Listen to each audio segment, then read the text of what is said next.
Poleg cerkvene glasbe, ki je imela bogoslužno vsebino in je prevladovala v srednjem veku, pa se razvije tudi posvetna glasba.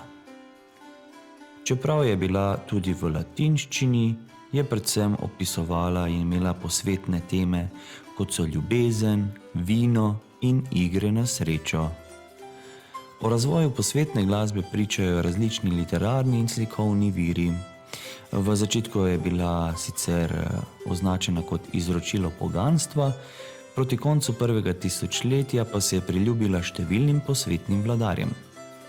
Inštrumentalisti in pevci so spremljali verske obrede ob porokah in drugih slovesnostih, prav tako pa tudi krovnanja, obiske visokih gostov, pojedine, slavja, praznovanja.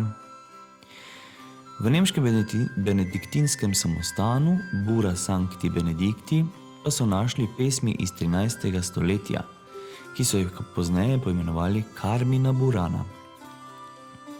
25 pesmi iz te zbirke je uglasbil tudi skladatelj Karl Orff, ki pa je živel sicer v 19. in 20. stoletju. Najbolj znana pesem iz te zbirke pa je O Fortuna.